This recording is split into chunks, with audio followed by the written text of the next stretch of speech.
যদি কেউ সালাহ আদায় না করে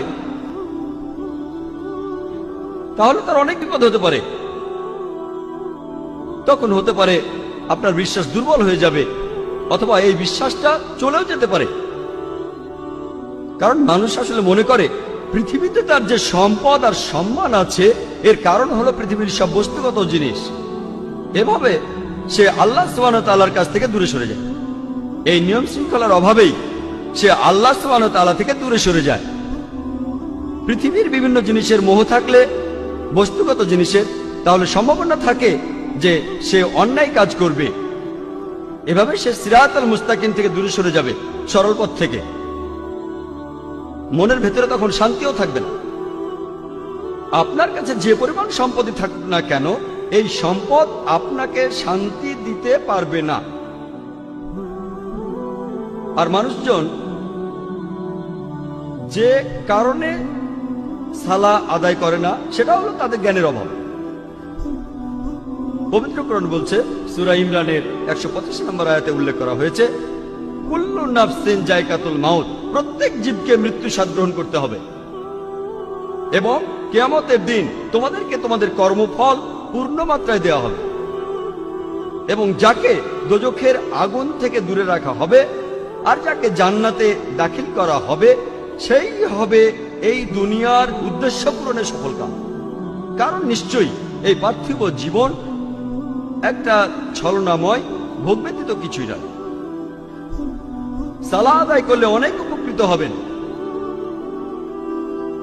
সালাহ একটা জীবন দর্শন। সালাহ আপনার আত্মিক অবস্থানকে উন্নত করবে, পাশাপাশি শারীরিকভাবে উপকৃত হবেন। সালাহ আপনার বিশ্বাসকে বাড়িয়ে দেয়, আপনার বিশ্বাসকে শক্তিশালী করে। পবিত্র কোরআনে সূরা আনফালের 2 নম্বর আয়াতে উল্লেখ করা হয়েছে যে সত্যিকারের বিশ্বাসী তারাই যাদের হৃদয় কম্পিত হয় যখন আল্লাহকে স্মরণ করা হয় আর যখন আল্লাহর আয়াত পাঠ করা হয়।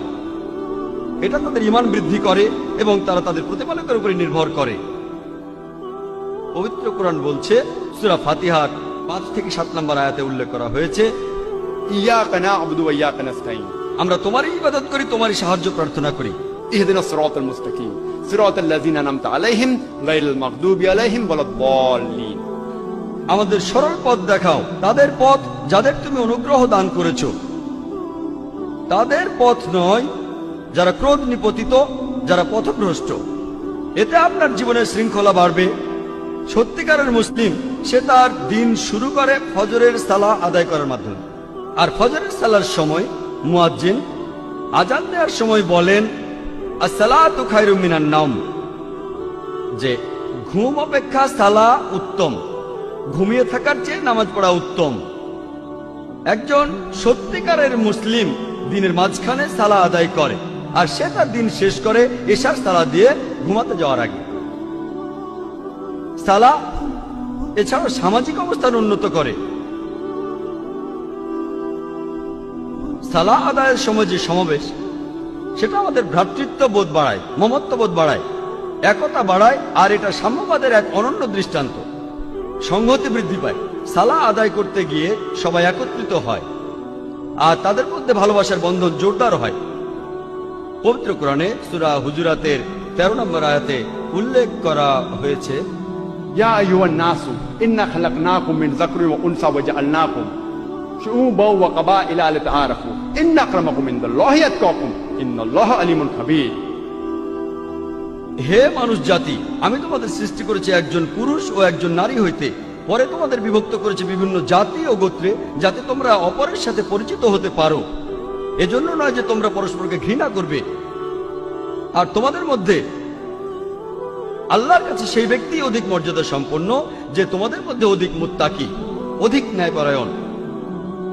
নিশ্চয়ই আল্লাহ সকল কিছু জানেন, সমস্ত খবর রাখেন।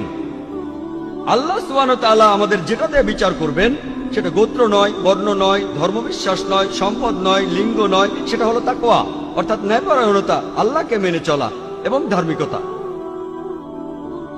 পবিত্র কোরআনে সূরা হুমাজার 1 নম্বর আয়াতে উল্লেখ করা হয়েছে, ওয়াইলুল লিকুল্লি হুমাজাতিল লুমাজা, দুর্ভোগ তাদের যারা সামনে ও পেছনে মানুষের